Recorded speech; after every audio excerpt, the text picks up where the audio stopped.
By 1969, a Hackney factory employed 6,500 workers, producing 1 million Matchbox die-cast cars a day.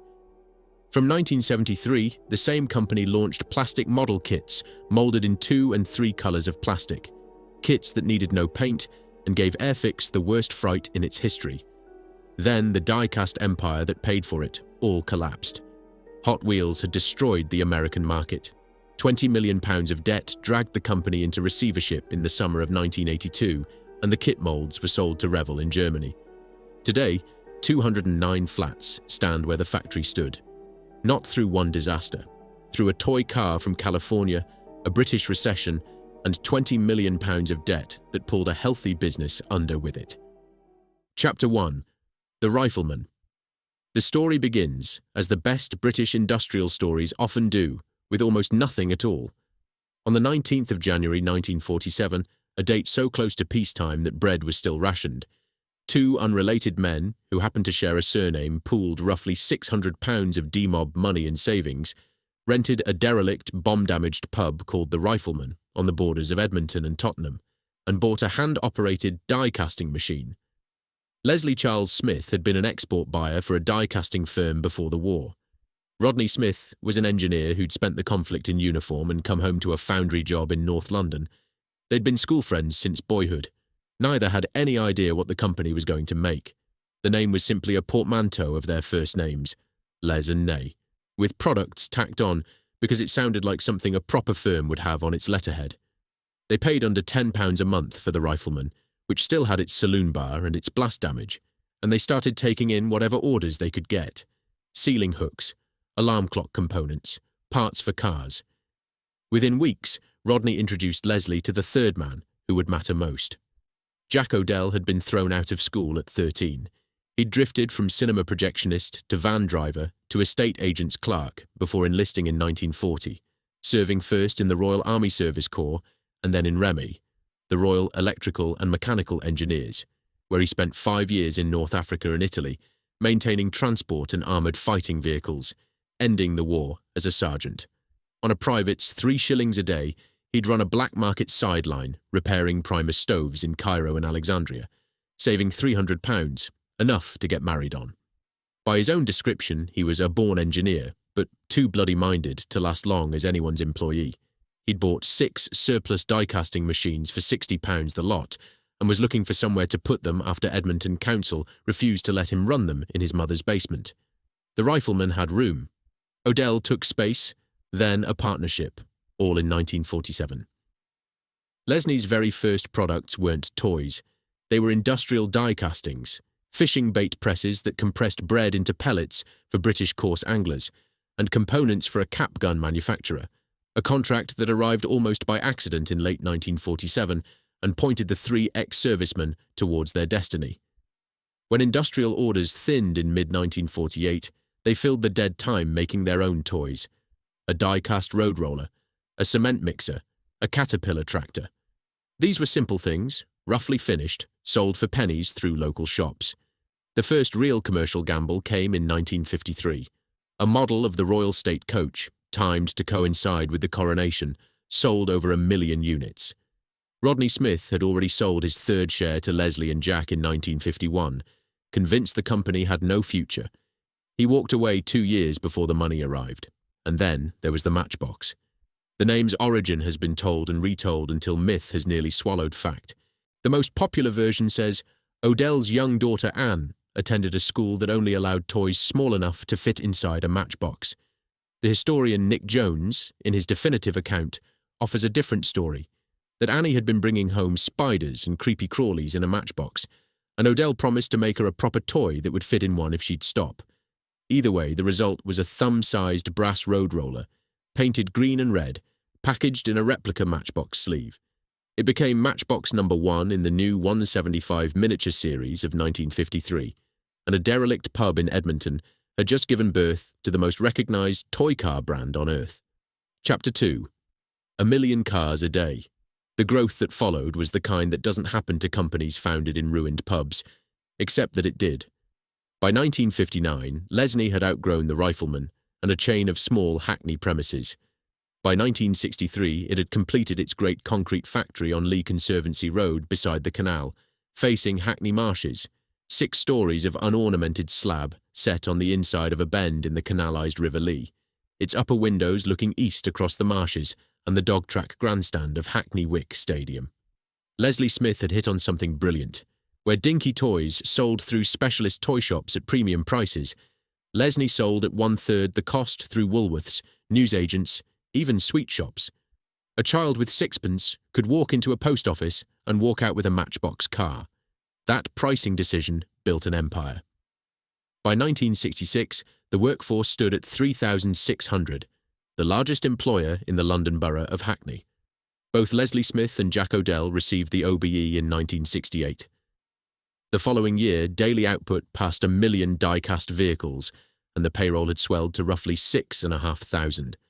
To staff the assembly lines, Smith bought a fleet of redundant London Transport double-deckers, repainted them in Matchbox blue and yellow, and offered free home-to-factory transport to thousands of women across Hackney.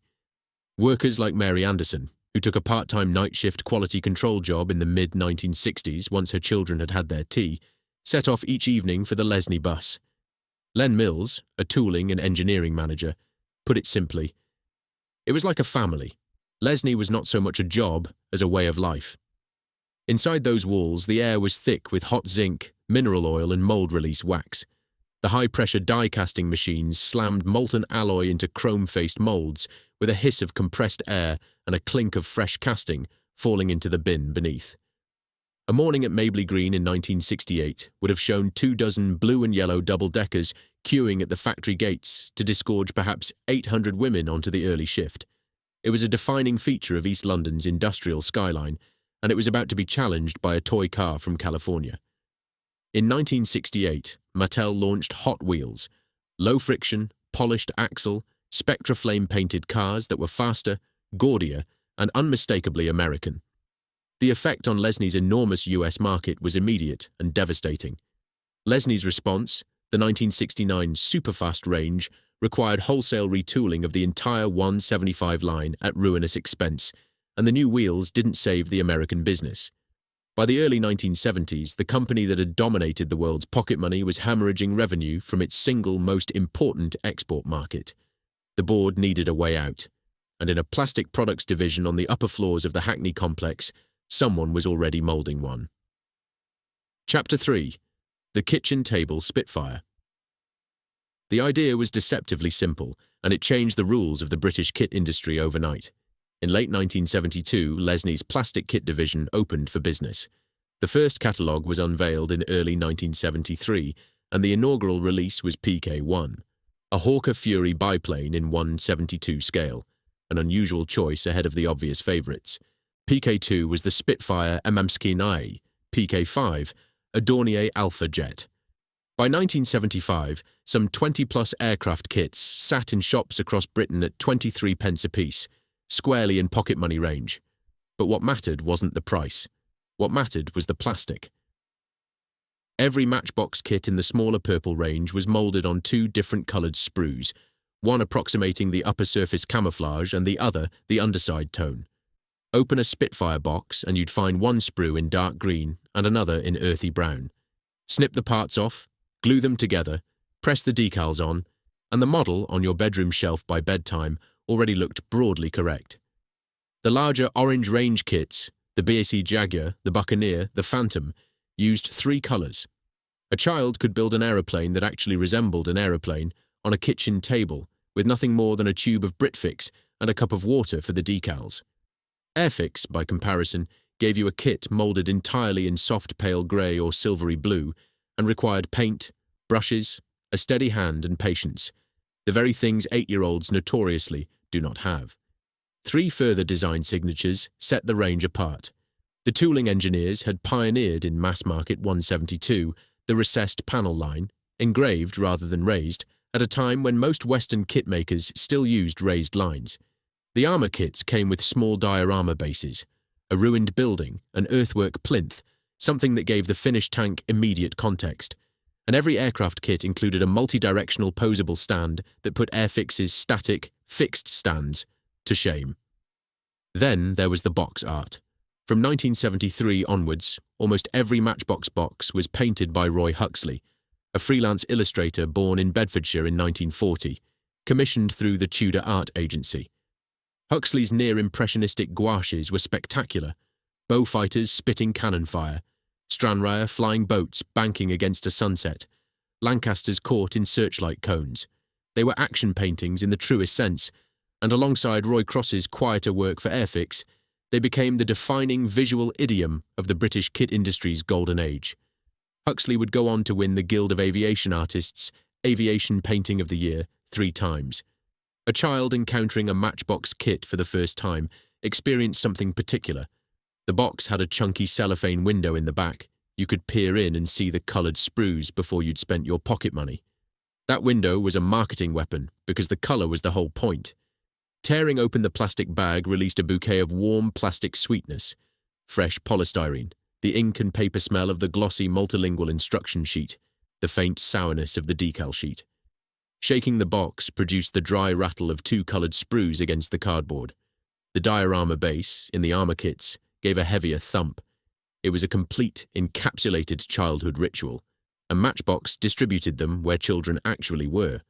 Woolworths, W.H. Smith, newsagents, post offices, supermarkets, sweet shops. One British modeller recalls discovering them in his local village post office, another in a Colorado supermarket. This was territory Airfix had taken for granted, but never genuinely fought for at the children's price point.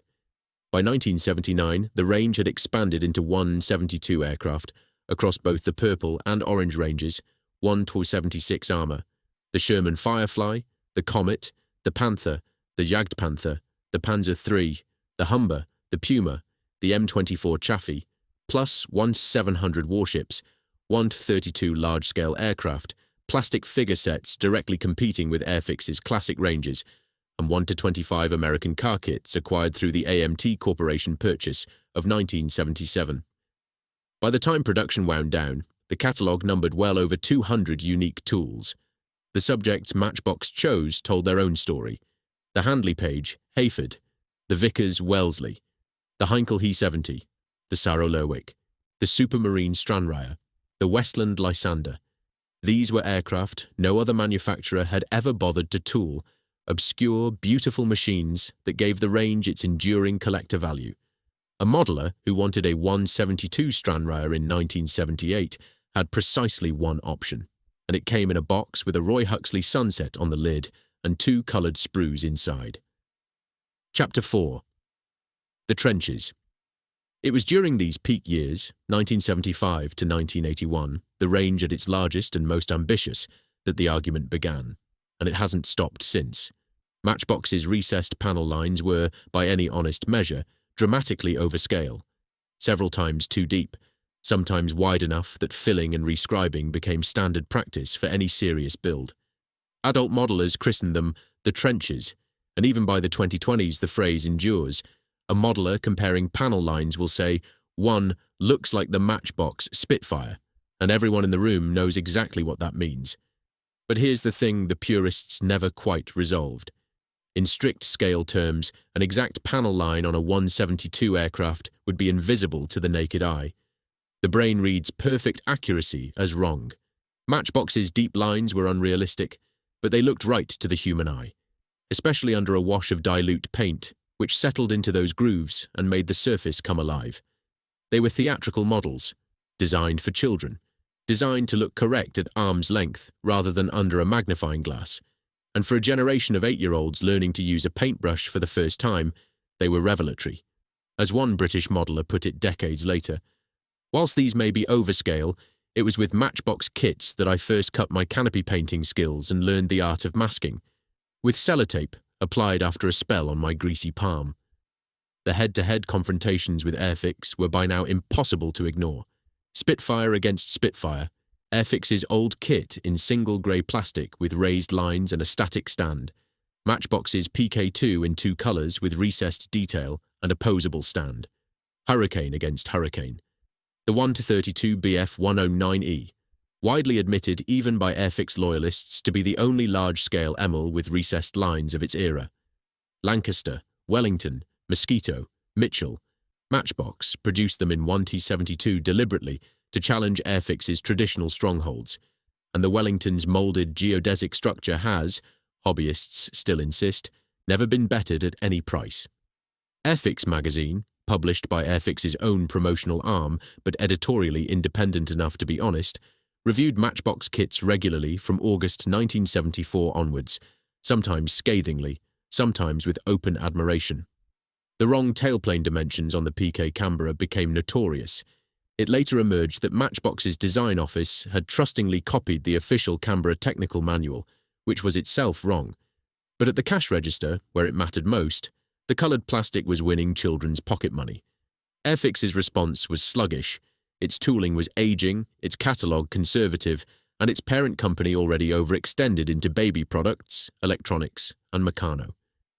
By 1981, Airfix Products plc would fall into receivership itself, the two giants of the British kit world, bitter rivals, collapsing within months of each other, casualties of the same broader crisis in British manufacturing. Standing in 1979, though, with over 200 tools in the catalogue, Roy Huxley painting new box art by the month, and children across the Commonwealth building coloured Spitfires on kitchen tables from Hackney to Hamilton, the PK range looked like the most successful diversification in Lesnie's history. It was, and it wouldn't save them. Chapter 5. 3 fires at once. Even as the PK kits flourished, the Lesnie mothership was burning in 3 directions simultaneously, and the kit division, healthy, innovative, growing, was chained to the hull. The American wound came first and cut deepest. Mattel's Hot Wheels hadn't merely dented Lesnie's US sales, they'd amputated them. The superfast retooling of 1969 had been ruinously expensive, requiring Lesnie to re-engineer the entire 175 die-cast range to accept new low-friction wheels and axles, and it hadn't worked. American children wanted the California cars with the Spectraflame paint, and Mattel kept innovating. The gold-painted Hot Ones wheels of 1981, McDonald's Happy Meal tie-ups, an endless procession of marketing gambits that kept American shelves locked up. The world's largest export market for small die-cast vehicles had effectively been closed to Lesnie for a decade, and nothing the company tried had reopened it. The second fire was Britain itself. The 1973 oil crisis, 3-day weeks, runaway inflation, sterling crises, rising labour costs. The Rochford plant in Essex, where kit production and other plastics work was carried out, was hit by strikes, a fire and a flood, all in 1973. Lesnie's overseas factories in Hong Kong, in the West Indies, in Reading and Edmonton, added complexity without solving the core problem. The costs of manufacturing in East London were climbing faster than the revenue coming in. The third fire was the company's own ambition. The plastic kit division had been conceived as part of a wider diversification, into action figures with Fighting Furies and Mobile Action Command, into railways with Matchbox Power Track, into Walt Disney diecasts, into Star Trek kits via the AMT acquisition. Each new line consumed capital and management attention. The 1977 purchase of AMT in the United States was meant to give Matchbox a beachhead in the lucrative American 125 car kit market. Instead, it stretched the balance sheet at precisely the moment the balance sheet needed contracting. By 1980, the strain was visible to anyone paying attention. In March of that year, Lesnie announced 1,250 redundancies, roughly 1 worker in 6 from a then 7,500-strong UK payroll. Trading losses were mounting. The die-cast lines that had once produced 1 million cars a day were running at a fraction of capacity, while the kit division, smaller, leaner, still selling, watched the parent company's debts climb past £20 million. In 1981, Jack Odell came out of retirement at the age of 61 to serve as joint vice-chairman. The man who'd bought 6 surplus die-casting machines for £60 the lot, who'd built a thumb-sized brass roller for his daughter, who'd been a millionaire by 40. He walked back through the gates of the factory he'd helped build, and what he found was a company hemorrhaging money from every division, except the one that made plastic kits. It wasn't enough. Chapter 6. The summer of 1982. The end arrived in the way that corporate ends often do, not with a single dramatic moment, but with a series of conversations in solicitors' offices and boardrooms that the workers on the floor only heard about afterwards. Sources differ on the precise date. Some cite June 1982, others the 11th of July. The discrepancy is probably between the date a moratorium was sought from creditors and the date receivers were formally appointed. What is undisputed is that in the early summer of 1982, Lesnie Products was placed in receivership. The firm that walked through the door was W.H. Cork, Gully & Co., led by Sir Kenneth Cork, the era's preeminent insolvency practitioner, whose committee report that very year would become the foundation of the Insolvency Act, 1986. Cork Gully had handled DeLorean a few months earlier. Lesnie was one of a string of grand British corporate failures in a summer that seemed designed to prove that the country's manufacturing base was being dismantled piece by piece. The Hackney workforce had collapsed from a peak of roughly 6,500 in 1969 to just 1,500 by the time the receivers arrived. Even in its terminal state, Lesnie remained the largest single employer in the London borough of Hackney. The women who'd ridden those blue and yellow double-deckers to the morning shift, the toolmakers who'd cut the molds for both die-cast cars and plastic kits, the engineers who'd designed the multicolour sprues that gave Matchbox its edge, 1,500 of them were still walking through those gates when the administrators told them it was over. And they weren't alone. Meccano, the parent of Dinky Toys, had collapsed in 1979. Metoy, the maker of Corgi, would follow in 1983. Airfix Products plc had entered receivership in 1981. Within 4 years, the British die-cast and plastic kit industry, which had dominated the world in the mid-1960s, was effectively annihilated. 4 companies, 4 receiverships, tens of thousands of jobs. A country that had led the world in making the things children played with simply stopped making them. The deal that resolved Lesnie's affairs came in stages. First, Ertl bought the AMT subsidiary in the spring of 1982, months before the parent failed. Then, on the 24th of September 1982, the Hong Kong-based Universal International Holdings, controlled by David Ye with Jack Forcelado as president of the new entity, bought the Matchbox brand together with most of the tooling. The reorganized business was renamed Matchbox International LT, floated on the New York Stock Exchange in 1986, and production was shifted to Macau and later Shanghai. The kit molds went east with the brand. Universal continued producing Matchbox kits at plastic kit plants in the Far East into the early 1990s, but the heart had gone out of it. In 1992, Tyco Toys bought Matchbox International from Universal for $106 million. Tyco was uninterested in plastic models. The kit molds were acquired by Revell of Germany, who took out a 10-year license to use the Matchbox name, a license that lapsed with the 1998 catalogue, after which the kits were quietly reissued under the Revell name alone. And then, in 1997, the final irony. Mattel, the company whose Hot Wheels had destroyed Lesnie's American die-cast business in 1968, the competitor whose Spectraflame paint and low-friction axles had started the chain of events that led to the Hackney factory's collapse, bought Tyco for $755 million in stock. The two die-cast rivals were united under one corporate roof. The war was over. The winner took everything, including the name of the company it had killed. Chapter 7. The silence in the wrong shape. Jack Odell didn't go quietly. In 1983, aged 63, he bought up much of the surplus Lesnie die-cast tooling and machinery from the receivers and installed it in a new factory in Ponders End, North London. He called the company Lado. Odell reversed, and, as he liked to remind people, his wartime radio call sign. The Days Gone range of vintage delivery vans and buses, sold as branded promotional items, became modestly successful. He sold up in 1996 and retired finally in 1999. He died on the 7th of July 2007 of Parkinson's disease and bronchopneumonia. He was 87. Leslie Smith had gone before him. On the 26th of May 2005, also 87. Rodney Smith, the man who'd sold his share in 1951, convinced the company had no future, outlived them both, dying on the 20th of July 2013 at the age of 95. The partner who left earliest lasted longest. The Lee Conservancy Road factory outlived the company by 28 years.